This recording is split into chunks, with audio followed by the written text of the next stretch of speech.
그럼 곧바로 토론회 사회를 또 이재화 변호사님께서 맡아주시겠습니다. 박수로 시작하겠습니다.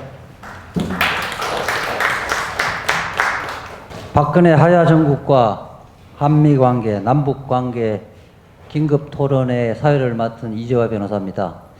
저는 민주사회를 위한 변호사 모임의 전 사법위원장을 역임했고요. 현재는 박근혜 정권 퇴진 및 헌정질서 회복을 위한 특별위원회 부위원장을 맡고 있습니다. 그리고 이제 통일위원회도 같이 활동을 하고 있습니다. 위대한 시민혁명이 시작되었고요. 이 부분 전 세계가 놀라고 있습니다. 사실 얼마 전에 검찰 수사가 발표됐지만 불과 한 보름 전에도 검찰은 수사 의지가 전혀 없었었는데 광화문의 촛불이 10만, 100만을 넘어서면서 검찰도 더 이상 수사를 하지 않을 수가 없게 되었고요. 검찰이 이례적으로 현직 대통령을 최순실, 안종범 등의 공동정범으로 공소장에 표기하고 피의자로 입건하게 됐습니다. 그리고 현재 삼성, CJ, 롯데에 대해서 제3자 뇌물수수죄로 대통령과 그 일당에 대한 수사를 진행하고 있습니다. 이것은 국민들의 분노와 국민들의 요구에 의해서 검찰도 어쩔 수 없이 수사를 하고 있다는 것을 반영하고 있습니다. 아울러 새누리당도 서서히 균열이 시작되어지고 청와대도 지금 자중질환에 빠졌습니다.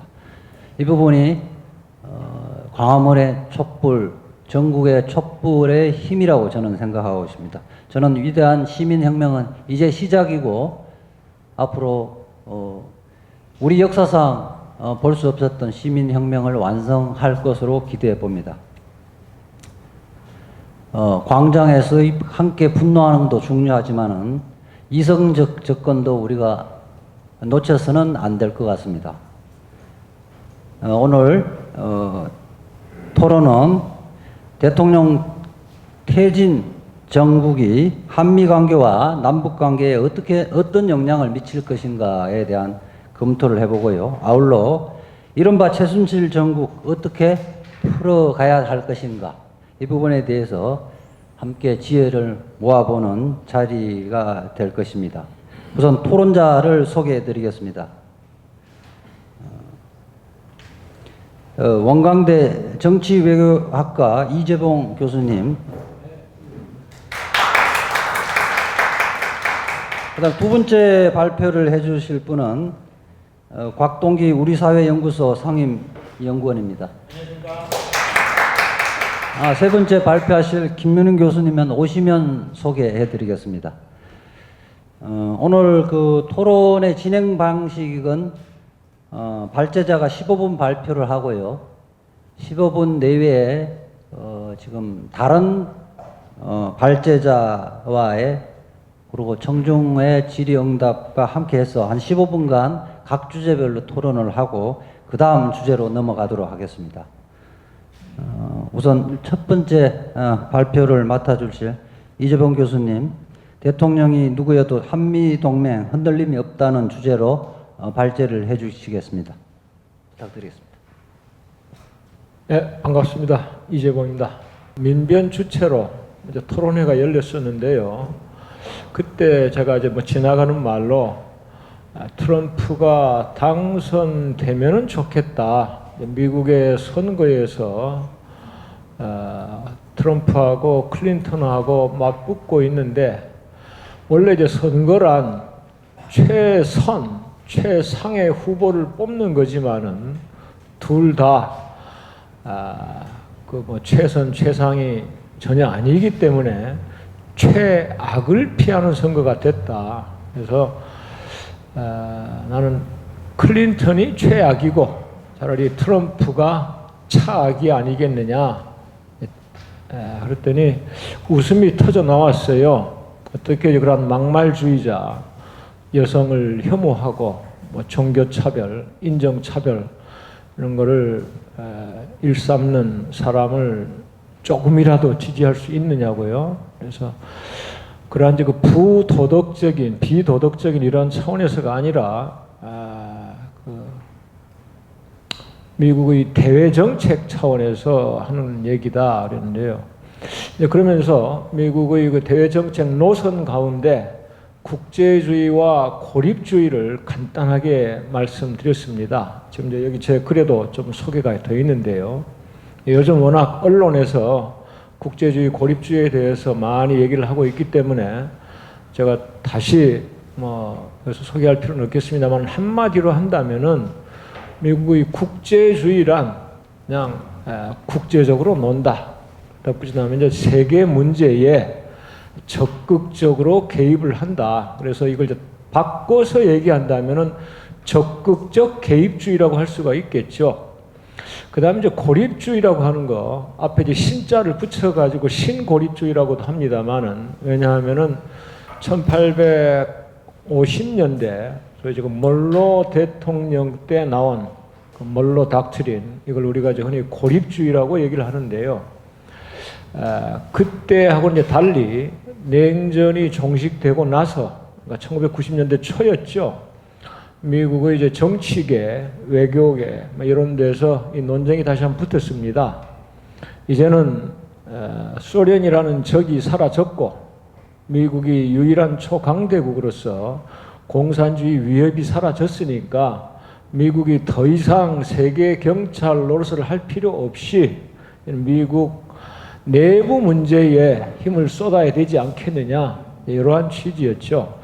하지만 이제 그 국제주의 쪽에서는 미국은 정치, 경제, 사회 모든 문제가 전 세계하고 연결돼 있기 때문에 세계에 적극적으로 개입을 해야 된다. 그리고 우리가 이제 경제적인 실리를 추구하더라도 군사적인 힘이 배경이 돼야 된다 해가지고 이제 국제주의를 이제 강조했었고요.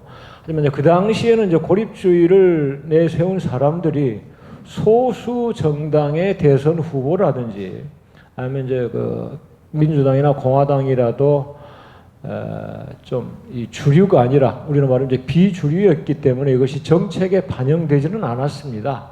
그런데 이번에 이제 그 트럼프가 공화당의 후보가 돼가지고 공식적으로 고립주의를 내걸었다는 거죠. 그래서 이제 고립주의를 쉽게 말하면은 우리가 이제 말을 좀 오해하기가 쉬워요. 다른 나라하고 이제 고립하면서 지내겠다는 거, 왕따를 스스로 하겠다는 건가? 그건 아니고 미국의 안보에 직접적으로 또는 결정적으로 위해가 가하지 않는 한 세계 문제에 적극적으로 개입하지 않겠다. 그러니까 좀 다르게 표현한다면 소극적 개입주의 또는 불개입주의 이렇게 표현하는 게 고립주의라는 말보다 더 정확하게 의미를 전달할 것 같습니다.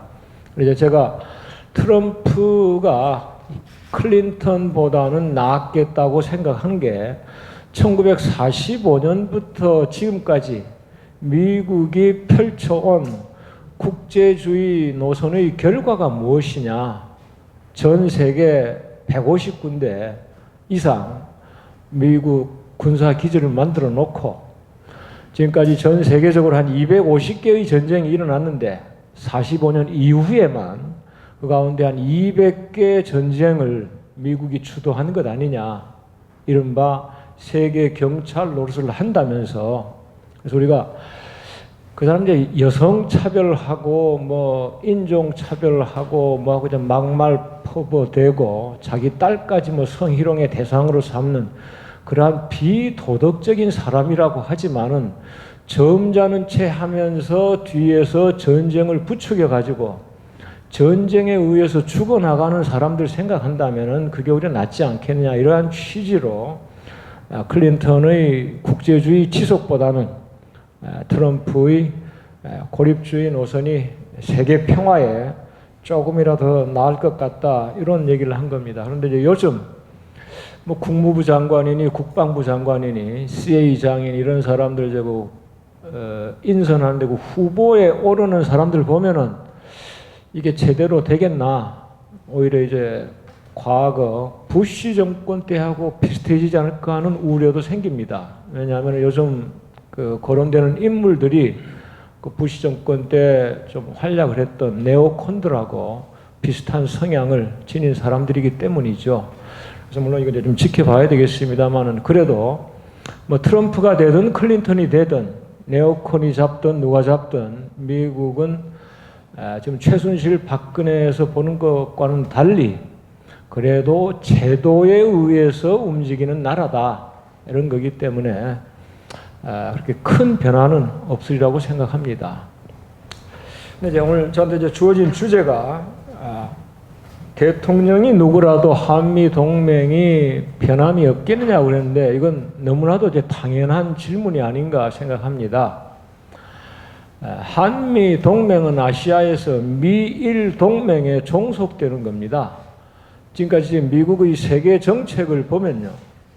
유럽에서는 러시아의 재등장을 견제하고 봉쇄하는 거고 아시아에서는 급속하게 떠오르는 중국을 견제하고 봉쇄하는 거죠. 그래서 유럽에서는 러시아를 견제하면서 내세운 게 나토입니다. 원래 나토는 1949년 생길 때 소련의 확장과 공산주의 팽창을 저지하기 위한 것이었습니다. 더구나 그 당시 바르샤바 조약기구에 대항하는 그러한 성격이 가장 컸고요.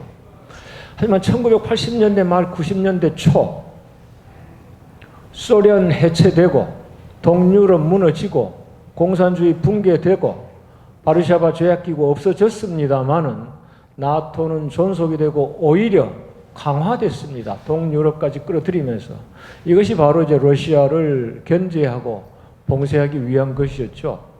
그리고 아시아에서는 중국을 견제하기 위해서 지금까지 쭉 미일 동맹을 강화해 왔고요. 이건 뭐 냉전 시대도 마찬가지인데요. 우리를 그러니까 한미 동맹을 미일 동맹 하위에 두었기 때문에 한미일 공조를 추진한다는 차원에서 1960년대 중반, 정확하게 65년이죠. 한일 국교 정상화 밀어붙인 거 아닙니까? 그러니까 한일 국교 정상화가 미국의 압력이 아니었다면 그 당시 도저히 이루어질 수가 없었죠. 그 다음에 이제 작년에 있었던 위안부 협정, 그리고 바로 이제 어제 그저께 있었던 한일 간의 군사정보 교류 협정, 이것이 전부 다 중국을 견제하고 봉쇄하기 위한 미국의 아시아 정책의 일환이라는 겁니다.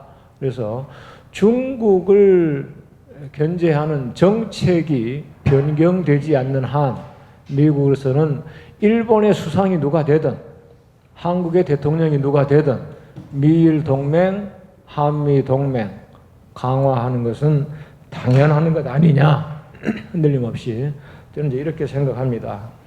그 다음에 이제 그 조금만 주제로 저한테 이제 그 주어진 게 여기 이제 글에는 안 나와 있습니다만은 박근혜 하야와 관련해 가지고 미국이 어떠한 입장을 취하겠느냐는 것이었어요. 그건 모르겠습니다. 하지만 지금까지 미국이 한반도에 이제 어떠한 정책을 펴왔는가를 검토해 보면은 어느 정도 짐작할 수가 있겠죠. 요즘 박근혜 하야와 관련해 가지고 많은 사람들이 이승만 하야를 비교하고 있습니다. 1960년 4월 26일 이승만이 이제 시민 혁명, 그러니까 이 데모에 의해서 또 4월 25일 교수들 시위, 그 다음에 이제 청년 단체들이 경무대 찾아가고 뭐 이런 거에 의해서 26일 하야 성명을 발표하고 미국으로 떠났다 이렇게 얘기를 하고 있는데 이거는 조금 잘못된 것 같아요. 미국의 외교 문서를 그 당시까지 검토해 보면은 4월 26일 이승만이 하야 성명을 발표한 것은 조건부였습니다. 우리한테 널리 알려져 있지만요. 국민이 원한다면은 그만두겠다고 했단 말이에요. 국민이 원한다면이라는 조건을 뒀어요. 그래서 그때까지만 하더라도 이 성명을 발표할 때까지만 하더라도 이승만은 물러날 뜻이 거의 없었습니다. 미국의 문서를 보면은. 그래서 그 당시 주한 미국 대사 맥카너기가 경무대를 찾아가지고 주한 미군 사령관하고 같이 결정적으로 압력을 가합니다. 그러면서 이제 다그치는 거예요. 국민이 원한다면은 물러나겠다고 하는데 국민의 의사를 어떻게 당신이 파악할 것이냐 이렇게 직접 물어봐요. 거기서 계속 이제 이승만이 머뭇거리죠.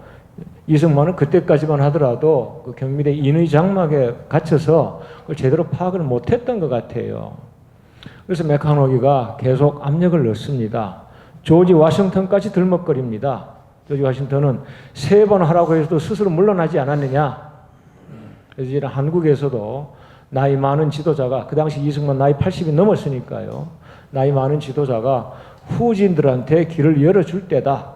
이러면서 다그쳐가지고 이승만이 그때 이제 굴복을 해서 다음날 국회에다가 사직서를 내고 떠나게 되는 겁니다. 그러니까 우리가 많이 그냥 겉으로 드러난 4월 26일 하야 성명 발표하고 떠났다 이렇게 되는데 그건 잘못된 거죠.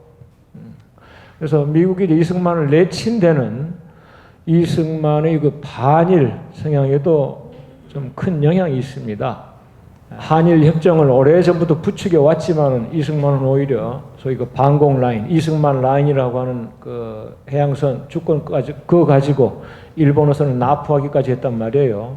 그래서 이승만을 다그칠 때 바로 그 옆에 누가 있었냐면 허정이 있었습니다. 나중에 이제 과도정만 수반이 되는데, 그래서 허정이 정권을 잡고 나서 가장 먼저 미국 대사한테 한 말이 우리가 일본과의 이 협정을 서두르겠다 이렇게 얘기를 하는 거죠. 그래서 그만큼 미국은 미일 동맹을 강화하는데 우리 한국을 종속시키기 위해서 그때부터 애써왔다 이런 걸 좀 말씀드리는 거예요. 그 다음에 허정이 들어섰는데요.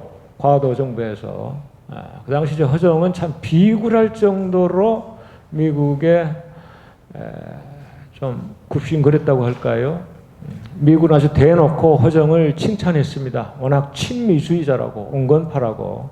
하지만 이 사람들이 그 지도력이 약해가지고 4월 혁명을 통해서 흔들린다. 그래서 미국에서 이제 서서히 장면을 멀리하게 됩니다. 사람이 착한 건 좋은데, 친미적인 성향을 지닌 건 좋은데, 장관 하나 뽑을 때마다 미국 대사한테 이런 사람 괜찮겠느냐 이렇게 물어볼 정도로 미국에 가까이 지내는 건 좋은데 너무나 지도력이 약해가지고 한국 사회에 불안이 계속된다. 그래서 버마의 내윈 같은 지도자가 한국에 들어서야 되지 않겠느냐. 그래가지고 박정희가 쿠데타 일으킬 때 소위 방조를 하게 되는 거죠.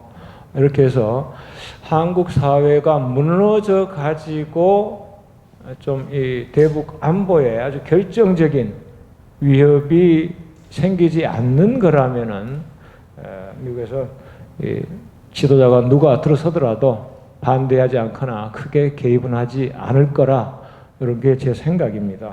그래서 대통령이 누구라도 그러니까 박근혜가 됐건 그 다음 뭐 누가 되더라도 한미 동맹은 전혀 미국에 의해서는 변할 수가 없다.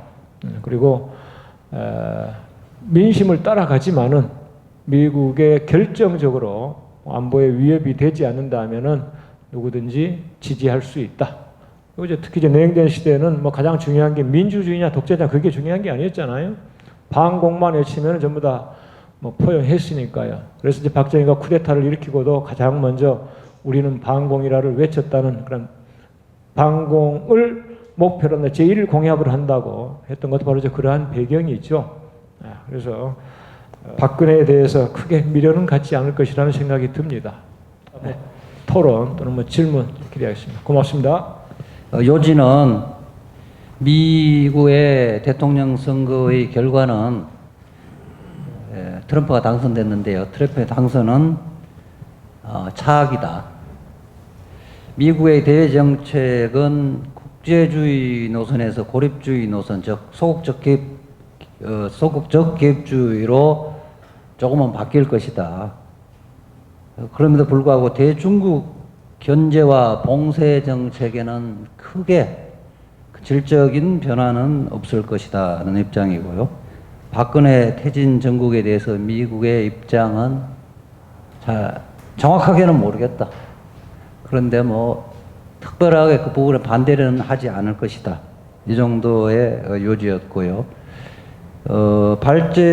말씀은 시간 관계상 못했지만은 발제문을 통해서 트럼프가 집권하면 미국에 의한 전쟁은 좀 줄어들지 않겠느냐. 그렇지만 주한미군은 쉽게 철수되지 않을 것이다.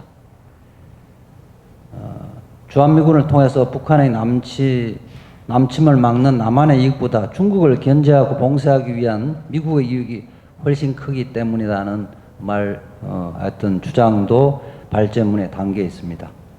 질의를 하시거나 아니면 좀 다른 견해를 갖고 계신 분이 있으면 그 부분에서 말씀 좀 해주시죠. 지금 전국에서 미국은 트럼프 행정부로 이제 전환이 되고, 그리고 한국도 박근혜 하야 정국에서 이제 차기 정부가 나타나게 될 것인데, 이 한미일 삼각 동맹을 공조하고 이것을 강화하고 사드를 배치하려 하는 이 미국의 요구와 그것을 전면적으로 수용하려 하는 박근혜 정부가 있는데, 이것이 이 두 가지 현안에 대해서는 차후에 좀 어떤 국면이 열릴 걸로 보시는지. 작전 지휘권 우리가 찾아오기로 했는데도 그냥 무한정 주겠다고 했고요. 그다음에 며칠 전인가요? 방위 산업 청장인가 그래가지고 미국에서 주한미군 분담금 비용을 높여달라면 높이겠다는 얘기까지 나왔다고 하는데, 이런 정권하고 우리하고 어떻게 무슨 말을 하겠어요, 이런 정권에 대해서. 그래서 빨리 정권이 바뀌어져야 되겠죠. 그래서 지금 이 정국을 미국에서는 더욱더 활용하지 않겠어요? 그래서 한일 정보 군사 협정도 바로 그냥 밀어붙인 거고, 사드도 계획보다 일찍 끝내겠다고 하잖아요. 그러니까 이제 박근혜가 물러가기 전에 끝내버리자 막 이런 심산 같아요. 그래서 이걸 이제 막는 방법은 우리 촛불밖에 더 있겠습니까? 근데 미국이 그 촛불에 촛불을 의식해가지고 물러서지는 않을 테고, 그래서 빨리 우리 이제 정권이 바뀌어야 되지 않겠느냐는 생각을 갖게 됩니다. 그런데 아무튼 이러한 지금 이 어지러운 정국을 미국이 악용을 하고 있는 것 같고, 앞으로도 계속 그렇게 할 것 같습니다. 그러니까 한미일 공조, 그 다음에 사드 배치 강행, 이런 식으로. 곽동기 연구원께서 발표를 해주시겠습니다. 네, 간략하게 말씀을 올리겠습니다. 크게 두 가지 말씀을 올리려고 합니다. 첫 번째는 지금 박근혜 정부의 이 대북 강경 정책, 강경 일변도죠. 강경 정책이 한반도의 핵 위기 내지는 이른바 북한의 핵 능력 강화를 결과적으로 이제 낳아버린 하나의 역설 아닌가. 그래서 지금의 고조되어 있는 한반도의 긴장 고조의 이 모든 책임은 바로 박근혜 정권에게 있다라는 부분이 하나가 있고, 또 하나는 박근혜라고 하는 인물의 현 정국에서 말입니다.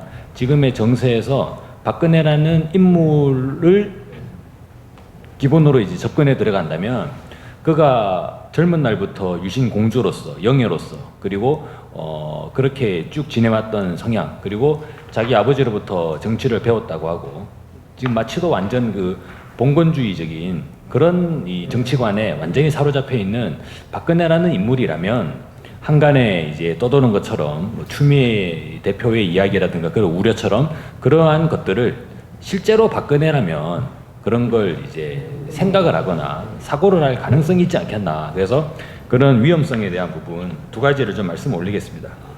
첫 번째, 북한의 이제 지금 한반도 전국 관련해서 사실 2013년이죠. 박근혜 정권의 취임 초기에 북한이 경제건설과 핵무력건설 병진 노선을 이야기하고, 그로부터 지금 3년이 지나지 않습니까? 2016년 말이 되고 있는데, 올해 들어서 올 초에 4차 핵실험을 진행하고 9월 9일에 5차 핵실험을 했습니다. 9월 9일에 5차 핵실험을 하는 과정에 북한은 사실상 핵 규격화라는 이제 발언을 하게 되면서 앞으로 더욱더 핵 능력을 강화해 나가겠다라고 이야기했고, 이미 북한은 올 3월 달에 소형 핵탄두를 공개를 했습니다.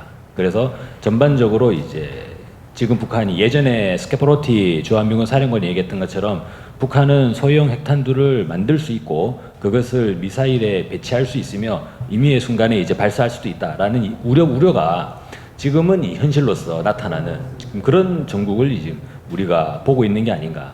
또 하나는 발사체의 측면을 보더라도 잠수함 발사 탄도미사일이 작년만 하더라도 그것이 시험용이다.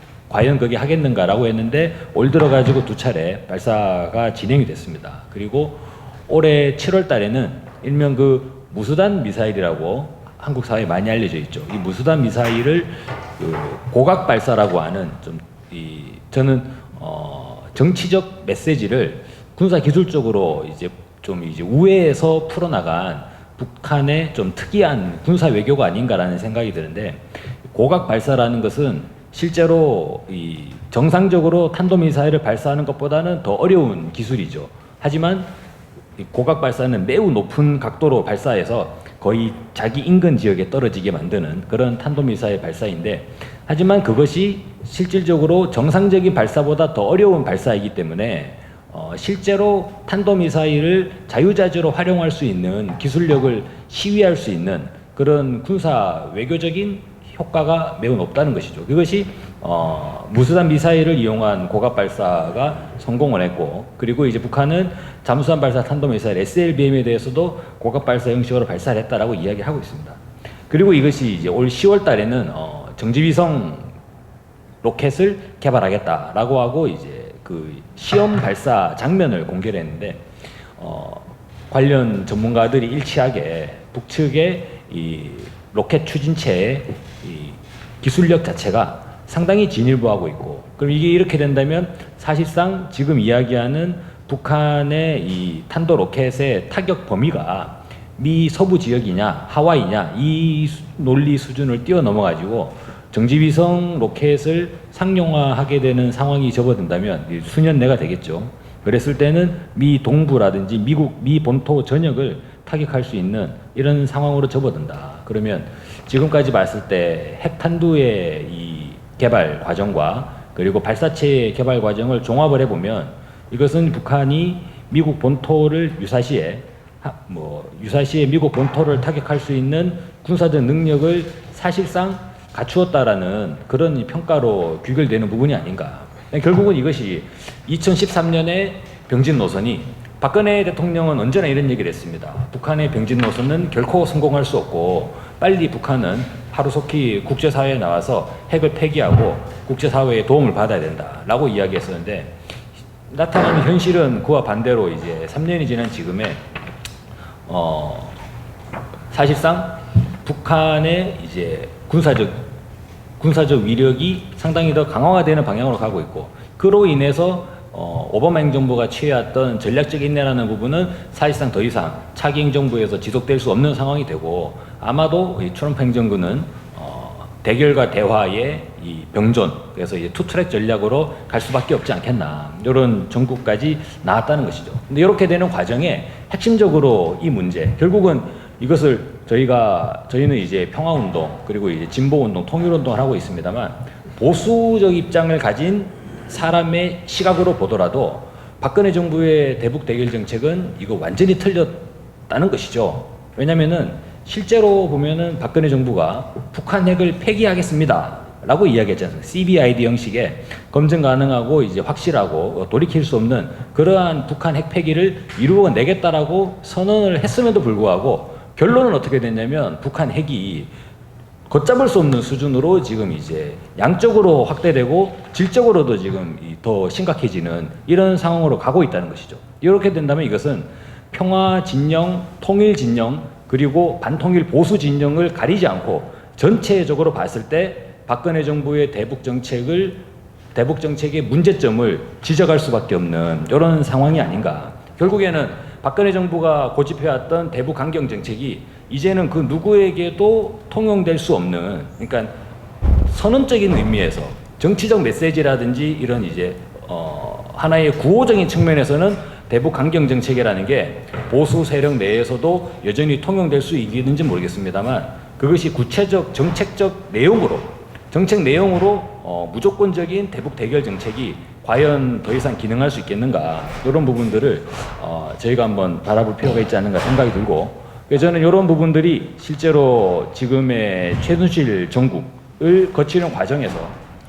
지금 박근혜 정부 주변에 아무런 이런 정치적 박근혜 정부와 박근혜 대통령을 도와주는 정치 세력이 완전히 없지 않습니까? 사실 이런 상황이 어떻게 귀결되었는가라고 했을 때 박근혜 정부의 대북 대결 정책, 강경 정책이 사실상 완전히 실패하고 북한의 핵 능력을 훨씬 더 강화시켜 놓는, 오히려 이제 더욱더 안 좋은 이런 국면을 초래했기 때문에 보수 진영 내에서도 박근혜 정부가 완전히 이 배격당하고 고립당한 것 아닌가, 이렇게 좀 생각을 드리겠습니다.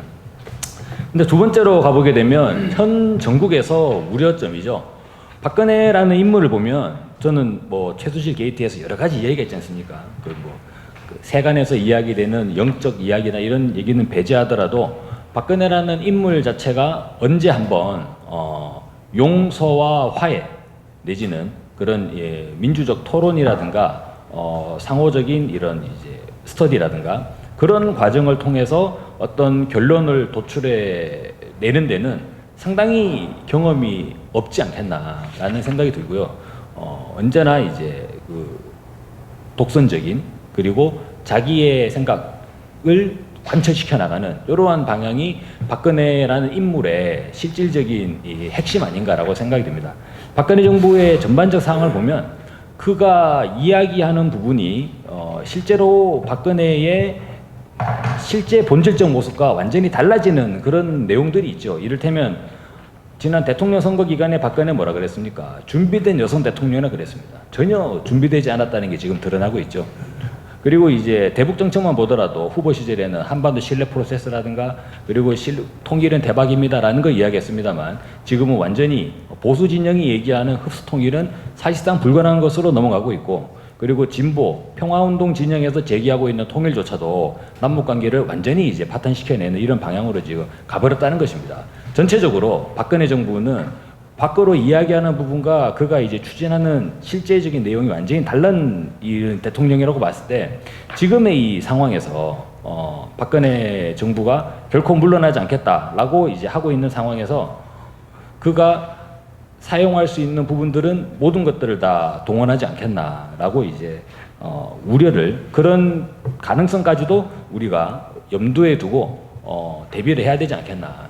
저희가 흔히 평화운동 진영에서 한반도 군사적 충돌 위기를 얘기할 때 단 1%의 위기라 하더라도 그 위기가 현실이 된다면 정말 민족의 운명을 완전히 송두리째 이거 무산시켜 버릴 수 있기 때문에 정말 중요하고 대비를 해야 된다라고 이야기하지 않습니까? 저는 마찬가지 경우에서 박근혜 정부가 이른바 군부 내지는 휴전선에서의 남북 충돌을 이제 뭐 유도하든가 내지는 주도하든가 아니면 북한이 휴전선에서 충돌을 하는 상황을 만들어 나가든가 그런 가능성에 대해서 그것이 단 1%라더라도 저희는 적극적으로 그것을 막아야 되고 먼저 공론화해야 될 필요가 있다고 생각을 합니다. 근데 지금 박근혜 정부의 완전한 위기 국면 속에서 그런 가능성들을 우리가 배제할 수 없는 상황이 아닌가.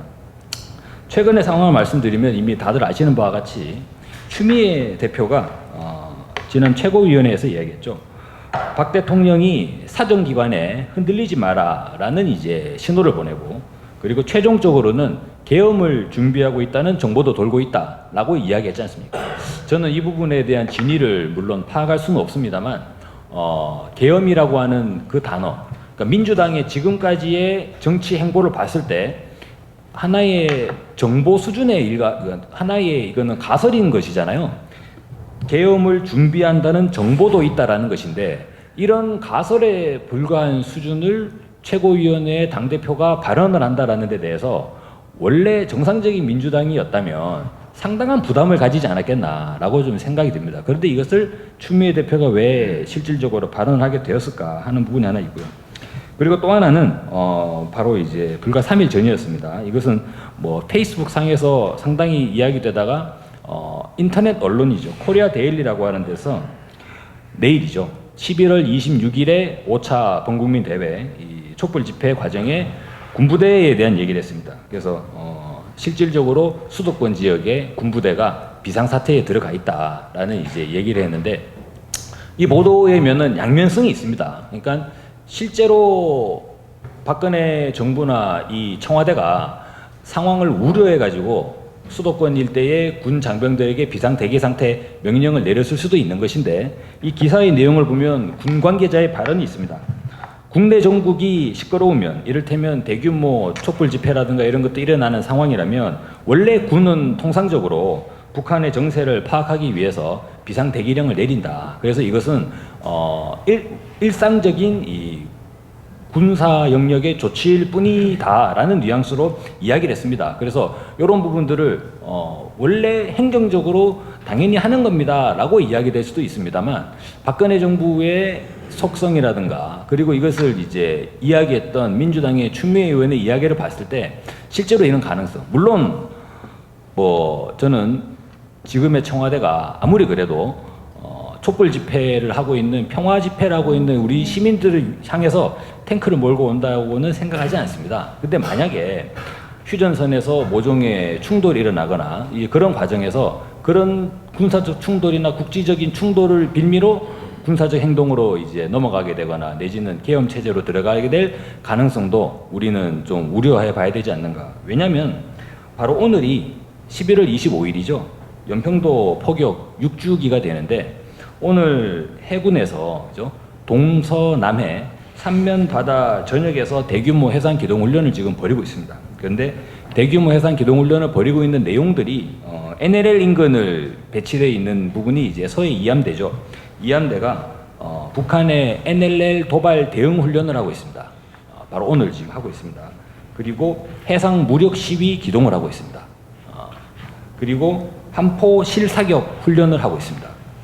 그리고 이제 합동 해양 차단 작전 이런 여러 가지 작전들을 벌이고 있다고 합니다. 이를테면 오늘이 연평도 포격 6주기가 되는 날이기 때문에 이것을 계기로 해서 뭐 연례 행사다라는 이야기로 하면서도 서해 지역의 NLL 지역에서 이러한 이제 이 군사 훈련들을 벌이고 있다는 것이죠. 근데 이런 부분들이 결국에는 전부 다 북측을 자극하고 그리고 한반도의 군사적 긴장을 불러오는 여러한 흐름으로 좀 볼 수 있지 않나라고 생각합니다. 그래서 전체적으로 이 상황들을 좀 조합을 했을 때 물론 저희가 그러한 측면 군사적 충돌을 유도하고 그런 것으로 지금의 전국을 뒤엎으려고 하는 그런 이제 청와대의 일부 그런 아이디어들이 실제화될 가능성은 물론 낮을 수 있겠습니다. 하지만 그것이 실제화된다면 단 1%의 가능성이라도 지금의 한국 사회를 4.19 이후에 5.16이 있었던 것처럼 돌이킬 수 없는 파국으로 이제 치달아갈 수 있기 때문에 저희들은 적극적으로 문제점을 지적을 해야 되고 이야기를 해야 되지 않나라고 생각합니다. 저의 발제 내용은 이렇게 마치겠습니다. 박근혜 정권은 코너에 올린 박근혜 정권은 비록 가능성은 낮지만 사용할 수 있는 최후의 카드들은 다 사용하지 않겠느냐.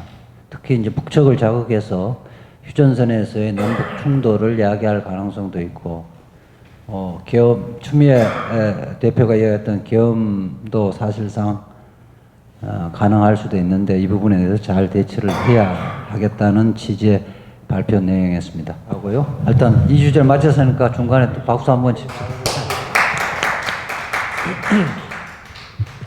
그 1주제, 2주제에서 그 이후에도 뭐 그 궁금증이 있거나 아니면 질문하실 분은 마지막 토론할 때 좀 몰아서 해주시기 바랍니다. 세 번째 주제로 최순실 정국 어떻게 풀 것인가에 관해서 김민웅 교수님이 발제를 해주시겠습니다. 네. 오늘 제가 맡은 발제는 이제 국내 정치에 집중이 되어 있는데 큰 주제로 보면 우리 현재 정세와 그 한반도, 동북아, 대미 관계, 주변 외국과의 관계 전체를 통틀어서 고민해야 되는 그런 자리라고 생각이 됩니다. 그런 차원에서 저희 얘기는 현재 진행되고 있는 시민혁명의 동력 또는 에너지를 어떻게 정치화시킬 건가, 그리고 거기에 어떻게 진보적인 의제를 담아낼 수 있을 건가, 이 두 가지 질문을 큰 주제로 생각을 하고 얘기를 펼쳐나가기로 하겠는데요. 지금까지 나왔던 이야기를 일단 좀 고리를 걸어서 얘기를 시작해야 될 필요가 있을 것 같아요. 첫째는 지금 이제 개없는 얘기가 나왔는데 일단 이렇게 생각을 저는 해볼 수 있을 것 같아요. 그것은 굉장히 그 고도로 정치적 계산으로 된 발언이죠. 그래서 결과적으로 보면 박근혜 체제가 개혁을 하지 않겠다라는 답을 끌어냈기 때문에 저는 결과적으로 의미가 있다고 봅니다. 군의 문제는 사실은 이번에 우리의 그 시민혁명의 과정, 그 정세 변화에서 굉장히 중요한 두 가지의 지점이 과거와는 다른 것을 볼 수가 있는데요. 하나는 아주 오랫동안 우리는 이와 같은 대규모의 전국의 급변을 겪게 될 때에 군의 등장을 우려해 왔습니다. 이번에 처음으로 군의 등장에 대한 우려를 별로 하지 않고 있어요. 또 하나 중요한 차이는 정권의 어떤 중심부가 공백 상태가 되거나 직무정지가 되거나 또는 기능 마비가 됐을 때에 국민들은 이른바 국정 공백에 대한 또는 혼란에 대한 우려를 해왔던 게 사실이고 이것이 이제 집권 세력들이 국민들을 위협하는 수단으로 만들어지기도 했고 야당이 자신들의 정치적 의제를 강력하게 밀고 나가지 못하게 한 요인이 되기도 했는데 이번에 보면 국민들이 그런 것을 걱정하지 않아요. 그런 상황이 오면 감당하지 이렇게 생각을 하고 그대로 밀고 나가고 있습니다. 굉장히 중요한 변화라고 볼 수 있습니다. 첫 번째 부분은 두 번째 부분은 모두 다 우리 사회의 민주주의의 어떤 역량, 사회적 역량이 그만큼 성장해 온 결과다라고 얘기를 할 수가 있고 군의 등장에 대한 우려가 적어진 것은 그만큼 구조적으로 군의 정치적 비중 자체가 낮았다는 점 그리고 국정 불안에 대한 국민들의 불안이 별로 없다고 하면서 그만큼 우리 사회가 각 부분에서 여러 가지 위기를 돌파할 수 있는 역량이 생겼다는 점 이런 것들이 굉장히 중요한 변화라고 보여집니다. 다시 이제 군에 대한 문제로 돌아가게 되면 사실상 이 부분은 하나 유념해야 될 것이 일단 이 청와대를 중심으로 해서 생각을 해봐도 경찰의 경호와 군의 경호는 굉장히 다르죠. 군은 매뉴얼대로 움직여요. 그래서 매뉴얼대로 움직일 때 그때 어떤 폭력적 상황이 벌어져서 아까 이제 국회에서 처리할 수 있다고 하는 것은 법적 조치에 불과한 것이고 폭력의 증폭이 나타날 때 그때는 이제 정말 어려워지는 거죠. 그래서 그런 것들이 염두가 돼서 아마 이런저런 얘기가 나왔을 텐데 다행히 그런 부분들에 대해서는 일정하게 논의가 좀 정리가 돼가고 있는 것 같습니다. 뿐만이 아니라 지금 박근혜 체제의 붕괴라고 하는 것도 보면 법무부 장관 또 민정수석이 뒤로 물러났죠. 뭐 명백하게 현재 시스템을 계속 유지하는 것은 본인들에게도 어렵다는 게 분명해진 거고요. 돌아보면 7월 20일 날 최순실 사건이 터져 나왔고 그리고는 이후에 곧바로 개헌에 대한 얘기를 박근혜가 했죠. 그러다가 이제 태블릿 PC가 나와서 뒤집어졌습니다만 그때 사실은 굉장히 우려했던 점이 있었습니다. 개헌 정국을 자기 임기 내에 끝나겠다라고 선언을 했죠. 일종의 이제 최순실 개헌이라고 해서 논란이 됐습니다만 그 예를 들었을 때 상당히 우려가 깊어졌어요. 개헌을 1년 안에 끝낼 수 있는 방법은 없습니다. 단 하나 남북관계 긴장을 만들어내서 그래서 비상상황으로 해서 그걸 고려를 해서 개헌을 밀고 나가는 것 외에는 없을까라고 하는 생각을 했기 때문에 그래서 이렇게 개헌 정국으로 가게 되면 굉장히 위험해지겠다. 뿐만이 아니라 뭐 당연히 새누리나 또는 야당 내에 개헌파가 있기 때문에 그들에 대한 정책 결합도 함께 만들어내게 된다고 한다면 최순실 정국은 묻혀지고 그리고는 이러한 이때까지 우리가 겪어왔던 이러한 체제가 약간의 변형된 형태로 지속되겠구나 하는 우려가 있었습니다만 일단 그 부분은 일정하게 넘어온 것 같아요. 자 그러면 그리고 또 하나 이제 흥미로운 것은 애초에 11월 5일, 11월 12일 그리고 12월 이제 26일로 들어가고 있는데요. 전국에 대한 국민들이 바라보는 시선과 그 깊이와 폭이 많이 달라지고 있습니다. 예를 들자면 11월 5일 날에 박근혜 퇴진 구호를 하고 그다음에 재벌 해체에 대한 구호를 했을 때에 재벌 해체 구호를 따라하지 않습니다. 근데 12일, 20일 이렇게 넘어가면서 재벌 문제 공범이다라고 하는 인식도 상당히 광범하게 퍼져서 그것도 받아들이고 있어요. 이건 뭘 뜻하느냐 하면 이렇게 되면서 지난 10년 동안에 우리 사회가 겪어왔던 여러 가지 고통의 문제에 대해서 폭넓게 인식하는 그러한 기회가 됐다는 점이죠. 그래서 모든 분야의 전반적인 대응이 시작되고 있습니다. 교육은 뭐 국정교과서로 반대로 나타나고요. 노동은 재벌 문제로 나타나고요. 그다음 군사 문제는 한일 협정 문제나 사드 문제로 나타나고 있고, 문화는 문화 블랙리스트까지로 나타나고 있고요. 대외 정책은 당연히 우리 한반도 평화에 대한 여러 가지 논의. 그래서 이런 전반적인 그런 의식이 확대가 되고 깊어지는 그런 과정이라는 점에서 이 시기는 매우 중요하다. 그래서 어떻게 우리가 최대한 활용을 해서 단순히 박근혜 퇴진으로 끝나는 것이 아니라 여기서 넘어서는 새로운 체제, 또 새로운 의제, 또 새로운 미래를 구상하고 만들어낼 것인가. 뿐만 아니라 이것을 시민혁명의 동력을 중심에 세워서 시민이 주체가 되는 형태로 새로운 형태의 미래 역사를 만들어갈 건가. 이런 중대한 과제에 놓이게 된 것 같습니다.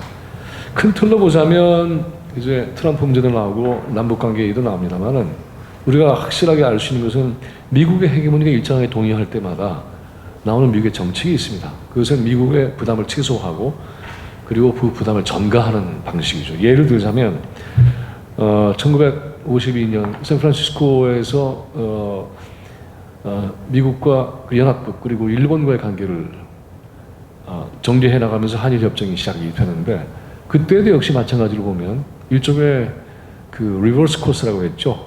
그러니까는 애초에는 독일이나 일본을 일종의 유목국가, 농업국가 단위로 해서 산업 발전을 제재하고 그리고 그들에게 부담을 가중시키는 그러한 형태의 코스를 잡다가 냉전 체제가 가동되면서 리버스 코스라고 역전 코스를 만들어내죠. 이럴 때 이제 한일 관계에서 미국이 주목했던 것은 일본의 일정한 경제적 회복과 함께 한일 협정을 통해서 패전의 문제나 식민지 보상의 문제를 해결해 나갈 때 일본이 부담이 커진다. 이 부담은 미국이 결국은 하게 되는 것이다. 라는 틀 속에서 결국은 한일 협정의 과정도 보면 일본의 부담을 최소화시키는 방식으로 해결해버리는 그런 과정이 있었죠. 그리고 이 시기가 이제 60년으로 넘어가면 베트남 전쟁과 관련해서 미국이 자신들의 부담을 최소화시키는 과정에 들어가게 되고, 이 부담을 역시 다른 나라에 전가시키는 이런 과정을 통해서 결국 한국이 그런 부담을 또 안게 되는 그런 상황이 된 것이고요. 70년대 과정에서도 보면은 역시 마찬가지로 베트남 전쟁을 마무리하는 과정에서 유신 체제에 대한 문제도 그렇게 정리가 돼버렸고요. 최근에도 보면은 한일 관계가 강화되는 이런 것도 역시 미국의 헤게모니가 동요하면서 미국의 부담을 최소화시키고 그 부담을 전가시키고 나누게 하는 그런 방식이죠. 그 과정에서 결국은 한일 군사보 협정이라고 하는 것이 강행됐고, 이 과정은 결국은 향후에 이제 지금 보면은 향후에 뭐 당연히 한국과 일본과 미국의 군사 체제를 강화시키는 그러한 절차죠. 오늘 나온 소식을 보면 일본에서의 언론들이 한일 군사 정보 협정에서 일본 측이 요구하는 것은 예를 들자면 한국의 항만, 공항의 정보, 그리고 군사 배치에 대한 정보, 이것을 요구할 것이다. 이렇게 나왔는데 국방부는 당연히 뭐 부정을 했어요. 하지만 이대로 가다가 보면 뭐 당연히 피할 수가 없겠죠. 항만, 도로, 공항, 군사 배치, 이것은 결국은 한국군과 자위대가 결합할 수 있는 토대를 만들겠다고 하는 절차이기 때문에 이건 미국이 또 요구하는 것이고요. 이렇게 되다 보면 결국은 이 문제는 아까 이제 한일중 얘기했지만은 바로 그렇게 일본을 배제하기 어려운 구조로 가고 있는 거죠. 육자회담 이후에 논란됐던 것은 일본이 발언권이 있느냐라는 문제였는데 일본의 발언권 점점 커지고 있습니다. 그리고 한반도 문제와 관련해서 평화체제를 만드는 과정에 일본의 발언권이 배제할 수도 없을 뿐만 아니라 그 비중이 커지는 과정에 대한 반영이 한일중이라는 표현으로 서서히 나오고 있는 상황이 된 것이죠. 그래서 이런 그 동북아 전체의 판을 어떻게 정리할 거냐는 그런 중대한 문제가 있고요. 반기문 같은 경우도 보면 아직도 우리가 마음을 놓을 수가 없는 거죠. 반기문 이후에, 그러니까 박근혜 이후에 누구를 내세울 건가 했을 때 저쪽 진영은 거의 지금 뭐 후보가 없어버린 상태인데 유일하다면 이승민 정도일까요? 근데 반기문이 만약에 남북관계와 또 향후의 동북아시아에 대한 여러 가지 위기 중에 하나의 대안이라고 밀고 나가게 되고, 이것을 통해서 미국이 동북아시아에서 한국의 역할을 관철시킬 수 있는 고리가 된다고 한다면 반기문 카드라고 하는 게 국내 지형상으로는 크게 의미가 없을 것 같지만 그러나 여전히 17, 18%의 지지율을 갖고 있는 이 상황에서 어떻게 될 것인가 하는 그런 고민이 있고요. 또 아까 개헌도 얘기하셨습니다만 미국 입장에서 볼 때는 시민혁명의 동력이 정세를 만들어내는 것을 결코 원하지 않죠. 그렇게 될 경우는 아까도 얘기했지만 진보적인 의제가 거기에 담겨지게 될 경우에 미국으로서는 굉장히 우려하게 될 거예요. 그래서 미국이 가장 원하는 선택은 이런 과정에서 개헌을 통해서 보수 세력의 온전을 꾀하고 그 과정에서 미국이 원하는 정책을 관철시킬 수 있는 정책의 틀을 만들고자 하는 게 아닌가라는 아주 심각한 걱정을 하게 됩니다. 그래서 이런 것들을 우리가 염두에 두고 박근혜 퇴진에 집중하는 이러한 현재의 전국의 국면을 포함을 해서 우리가 논의했던 이런 것들을 다 감당하고 논의하고 할 수 있는 틀을 어떻게 짤 건가 하는 것이 지금 굉장히 우리에게 직면한 중대한 과제인 것 같습니다. 보면은 지금 사드 문제 같은 것도 민주당에서 논의하지 않았던 것 때문에 문제를 삼았지 사드 자체에 본질적인 반대를 한 것은 아니거든요. 근데 만약에 민주당이 집권을 했다. 그랬을 때 사드를 끝까지 반대할 수 있을까? 그렇게 쉽다고 생각되지 않아요. 그리고 그것을 대선 과정에서 대선 공약으로 내놓을 수 있을까? 그것도 사실은 결코 쉽다고 생각하지 않습니다. 그래서 이런 틀을 보면 결국은 여전히 남북관계나 한국의 정치나 동북아시아 전체에 미국과 일본이 작동하는 힘이 너무나 막강하고 여기에 대한 대안 프레임 자체를 우리가 만들어서 정책으로 관철시킬 수 있는 역량은 아직 부족하다. 이것들도 향후에 이런 시민혁명의 동력 내부의 내용으로서 장착시켜야 되는 굉장히 중요한 과제다라고 말씀을 드리고 싶습니다. 현재 전국에 대한 이야기는 여러분 다 알고 계시기 때문에 되풀이 얘기할 필요는 없을 것 같고요. 가장 중요한 것은 이제 퇴진에 대한 방법이라든가 또는 탄핵 국면이라든가 여러 가지 논의가 나오고 있습니다만은 하나 확실한 것은 뭐냐 하면 다시는 이제 이와 같은 시민혁명의 결과를 현재 정치권 특히 야권에게 그대로 넘길 수는 없다라는 건 확실한 것 같아요. 저는 4.19의 경험으로부터 시작을 해서 6월 항쟁의 결과물 이후까지 보더라도 시민들이 정말 애를 써서 만들었던 그러한 정치적 결과물 또 민주주의의 성과들이 정치권에 넘어갔을 때에 그들의 권리가 돼버리고 그들이 독화점 해버리는 상태가 돼서 시민들의 요구가 사라지는 그런 역사적 경험이 우리에게 있습니다. 그래서 흥미로운 것은 도처에서 예를 들자면 시민혁명이라는 단어는 자연스럽게 나오고요. 시민평의회도 만들어지고 시민혁명위원회도 만들어지고 시민정보를 위한 모임도 만들어지고 이것을 위한 주민 모임까지 만들어져서 과거에 45년도에 건국준비위원회를 하면서 도처에서 인민위원회 같은 단위의 그러한 자생적 모임이 만들어졌던 것을 떠올리게 합니다. 이 경험을 통해서 사람들은 알게 된 게 하나 있어요. 3.1운동이라는 게 어떤 뭔가를 절박하게 느끼게 됐어요. 전국 도처에서 이와 같은 움직임이 일어나는 것이 단순히 만세운동으로 끝난 게 아니라 역사인식을 변화시켰구나. 와 똑같이 지금도 우리의 역사인식을 변화시키고 이게 동력이 돼서 마을 단위마다 작은 곳에서부터 그 다음에 각 분야마다 부분마다 이런 흐름들을 하나 조성해내는 그런 힘들이 성장하고 있습니다. 근데 문제는 뭐냐 하면 이것을 어떻게 조직화시켜 나갈 것이냐 하는 과제입니다. 근데 조직화의 문제는 사실은 쉽지 않습니다. 쉽지 않다고 하는 것은 조직 역량이 없기 때문에 쉽지 않다는 것이 아니라 과거 같은 조직 구성이 쉬운 게 아니죠. 예를 들자면 시민항쟁 지도부를 만들면 사람들이 따라올까요? 그렇지 않죠. 어딘가 무슨 누가 이때까지 해왔던 운동권이 그걸 항쟁을 조직하고 지도하겠다. 이거 용납하지 않습니다. 시민들이. 정치권에서도 이것을 자기들의 것으로 만들려고 할 때에 엄청난 타격이 강해지는 그런 상황인데 그래서 시민들의 자발적 이러한 움직임과 동시에 시민혁명의 중심도 또 만들지 않으면 이것이 정치적 힘으로 작동하지 않기 때문에 이걸 어떻게 할 건가 이제 아마 이런 고민들이 시작이 됐고 결국은 각 분야에서 일어나고 있는 시민 권력 창출을 위한 힘들이 이 단계를 거치면서 만들어질 거라고 보여져요. 퇴진을 만들어내는 것은 오히려 어떻게 보면 생각보다 빠를 수도 있습니다. 근데 문제는 이것이 조기 대선을 통해서 만들어지면 끝나는가는 아니고 이 모든 과정에 끊임없이 투입이 돼서 향후에 짧으면 6개월, 길면은 다음 정권에 이르기까지 계속해서 논의가 성숙되고 이와 같은 시민 권력의 창출을 위한 여러 가지 헌법적 내용을 담아내는 노력들 그리고 시민 권력의 조직화 이런 과제들은 끊임없이 논의가 돼서 새로운 형태의 대안 체제를 만들어내는 과정 진입하는 초기 단계가 아닌가 이런 생각을 하게 됩니다. 저희 제안은 그래서 지금 현재 자발적으로 나오고 있는 여러 가지 시민 권력 창출을 위한 지역 모임, 부분 모임 또 논의 구조들이 형성되는 못지않게 최근 제가 강력하게 건의도 하고 제안도 하고 주장도 하고 있습니다만 국회를 열어라. 그건 뭐냐 하면 대의민주주의의 한계와 작동이 문제가 됐기 때문에 시민들이 거리에 나선 거죠. 근데 이건 나서기만 하면 끝나는 게 아니라 시민혁명의 주도적 역할과 대의민주주의, 즉 직접민주주의와 대의민주주의가 결합해서 만나지 않으면 이것이 정치적 동력으로 만들어지지 못한다. 어떻게 할 건가라고 하는 거죠. 그런 의미에서 예를 들자면 최소한 일주일에서 몇 개월이든 관계없이 과도정부를 만들고 형의 대선이 끝나고 그 이후에 개헌의 논의까지 포함을 할 수도 있어요. 국회에는 굉장히 많은 회의실이 있습니다. 그리고 앞에 뜰도 있어요. 광화문에서 이루어지고 있는 그러한 시민 자유 발언대를 넘어서서 시민들이 치열하게 논의를 해서 그날마다 고민하는 그런 주제, 의제, 그리고 향후에 시민 정부를 만들기 위한 시민 민주주의 정부를 만들기 위한 경로에 이르기까지 논의를 최대한 해나가는 그런 과정이 정치적으로 소화가 되고 발표가 되고 주목이 되고 화제가 되고 우리 사회 전체의 정치사회적 담론을 만들어지는 과정을 우리가 읽어낼 수 있다고 한다면 새로운 형태의 민주주의 발전을 위해서 의미가 있게 되지 않을까. 지금 제가 말씀드리는 것과 마찬가지로 교육에서부터 국방에 이르기까지의 논의가 최대한 전면적으로 개진이 되고 이것이 새로운 정부가 해야 할 역할로 담아지는 거죠. 얼마 전에 거국내각 또는 거국중립내각이라는 얘기를 나왔을 때 제가 이런 얘기를 한 적이 있습니다.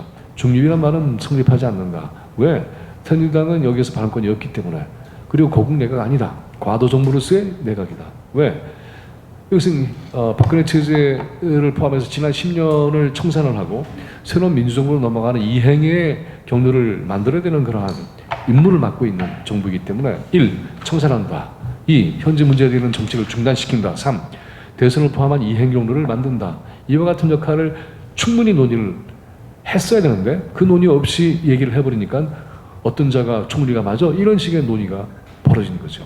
그래서 이와 같이 제가 말씀드린 바와 같이 시민 권력 창출의 과정에서 이러한 논의를 충분히 하고 우리의 임무나 과제를 정리를 해나가면 거기에 맞는 과도정부 역할, 거기에 맞는 인물 추천, 거기에 맞는 대선 관리, 거기에 맞는 향후 정부의 임무와 과제, 거기에 맞는 대선 공약, 거기에 맞는 시민 권력 창출의 어떤 법적 제도화 이런 것들까지 가능해지지 않을까. 이렇게 하다 보면 그 동력을 가지고 한반도의 문제를 해결할 뿐만 아니라 국제정세까지 아울러서 포괄할 수 있는 이 과정에서 그동안 우리가 꿈꿔왔던 그런 진보적인 의제, 통일의 문제, 남북관계 문제를 해결할 수 있는 그러한 궤도가 설치되지 않겠는가 이런 기대를 하고 있습니다. 고맙습니다. 제가 미처 다 정리는 못했습니다만 제가 이해한 범위 내에서는 퇴진운동은 단순히 박근혜 퇴진으로 끝나는 것이 아니고 그 과정에서 시민들의 역사인식을 상당히 변화시켰다는 것이고요. 그리고 시민운동, 시민혁명의 열매를 야당이 독점하게 해서는 안 된다. 시민혁명 이후에 시민 권력이 다음 새로운 정부의 그 역할을 하는데 상당히 관여를 해야 되고 새로운 대안 체제를 만드는데 그 부분을 어떻게 조직할 것인가 우리는 고민해야 된다. 직접 민주주의와 대의민주주의의 결합을 통해서 그런 시민혁명의 열매를 더욱더 구체화시켜야 한다는 것이라고 저는 정리를 해봅니다. 거기다 하나 덧붙이자면은 예. 미국의 해금의 동료기에 그 미국의 부담을 최소화시키는 과정은 우리에게는 부담이 가중되는 그러한 현실이 됐고 이 부담의 가중이라고 하는 두 가지로 나타난다. 일본의 발언권을 우리 안에서도 이미 키우고 있는 부분.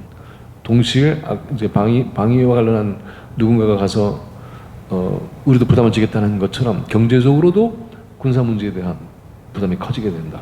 이렇게 되면은 우리가 원하는 복지국가라든가 등등의 것에 대한 재정부터 문제가 될 텐데 이러한 대외관계에서의 부담, 내부에서의 그러한 경제적인 압박감 이런 것들까지 포괄을 하지 않으면 미국이 한반도에 영향을 미치는 헤게모니 체제를 뚫고 나갈 수 있는 길은 없지 않겠는가. 여기까지 고민을 하자. 이런 것을 얘기했습니다. 예. 저는 이제 통합진보당 정당 해산을 막으려고 했던 대리인의 한 사람인데 사실은 지금 탄핵 소추가 발의되지면 이제 아무래도 촛불의 열기는 식을 가능성이 상당히 높아 보이거든요. 지켜보자는 분위기가 될 텐데 한편으로는 지금 헌법재판관 구성 자체가 굉장히 보수화되어 있고 이분들은 또 굉장히 정치적이어서 여론의 향배에 굉장히 민감할 텐데 촛불의 열기가 식어지면 그러한 탄핵 그 결정을 하지 않을 가능성도 배제하지 못할 텐데 어떻게 하면 이 탄핵 정국 속에서 이 시민혁명의 열기를 계속 지속화시킬 수 있을까? 이 부분에 혹시 또 해법이나 뭐 이런 생각을 갖고 있는 게 있습니까? 그 8인 회담 만났을 때에 거기 보면 박근혜 퇴진과 탄핵에 따른 제가 이제 글을 썼지만 퇴진과 탄핵에 따른 국정 공백에 대한 논의 뭐 이렇게 되어 있어요. 이 문구가 대단히 애매해요, 사실은. 법률가에서 보셔도 애매하죠. 이게 왜냐하면 박근혜의 퇴진과 탄핵에 따른이라고 하는 것은 퇴진과 탄핵, 퇴진이든 혹은 그렇죠? 탄핵이든 좌우간 박근혜의 직무정지나 정치 영향력이 제거된 상태에서의 얘기인지 아니면 이걸 진행하는 과정에서 생기는 문제인지 이거 되게 애매하게 썼어요. 이건 뭘 뜻하느냐 하면 방금 이제 이재화 변호사님이 우려하는 거나 저나 마찬가지인데 탄핵 전국으로 전환돼 버리면 문제가 커져요. 그래서 탄핵은 전체 퇴진 전국의 한 보조 수단이다라고 하는 게 굉장히 강조가 돼야 되는 거죠. 그리고 다행히 이것이 이제 병행론을 했지만 퇴진과 탄핵을 병행론을 했지만 그러나 퇴진을 중심에 놓겠다라고 더불어민주당에서 전략을 세웠죠. 이건 옳은 전략이라고 봐요. 그리고 생각보다 이것은 국회 내에서 이미 탄핵 정국에 대한 정치적 긴장이나 드라마적 요소는 사라졌어요. 왜냐하면 지금 최대의 문제는 수를 어떻게 확보할 거냐의 문제인데 이건 뭐 대충 이미 확보가 돼버렸기 때문에 그리고 탄핵의 절차나 과정이나 또 일정이나 또는 헌재의 역할이나 이걸 국민들이 이제 다 정확하게 알아버렸어요.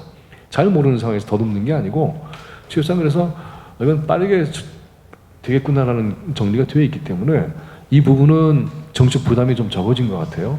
그래서 이제 26일을 고비로 해서 이렇게 함께 모이는 그 동력은 지금처럼 만들기가 쉽지 않을 수가 있어요. 그런데 이거를 이제 각 지역과 각 부분으로 전환시키는 게 이제 과제겠죠. 그러면 단순히 모여서 퇴진구호를 외치는 걸로 끝나는 게 아니라 그 안에서 그대로 받아나 아까 얘기했던 논의구조와 조직화의 단계로 가게 되면 그것은 성과이지 우리가 늘 100만, 200만이 모여야만 성과라고 얘기할 수 없는 거잖아요.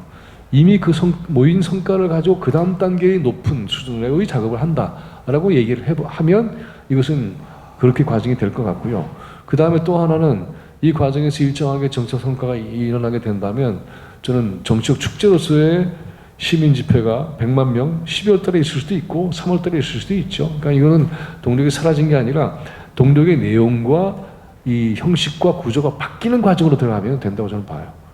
그러니까 참 놀라운 게 기존의 우리의 경험으로 볼 때는 한 번 이렇게 모이고 난 다음에 다시 한 번 이렇게 모이는 게 굉장히 어려웠는데 지난 11월 12일 날도 만만치게 모였거든요. 19일 날도 만만치게 모였죠. 12일 날 100만, 19일 날도 100, 거의 뭐 80만 가깝게. 그 전국으로 따지면 엄청난 거죠. 그리고 이번엔 트랙터까지 진격하는 상황이니까 이걸 통해서 국민들이 알게 된 게 전체적인 힘으로 모아지면 얼마나 엄청나지는가. 사람들이 이렇게 얘기를 해요. 우에서 찝거나 이런 건 그 촛불 그 있죠. 그걸 보면 모두 감격스러워 하거든요.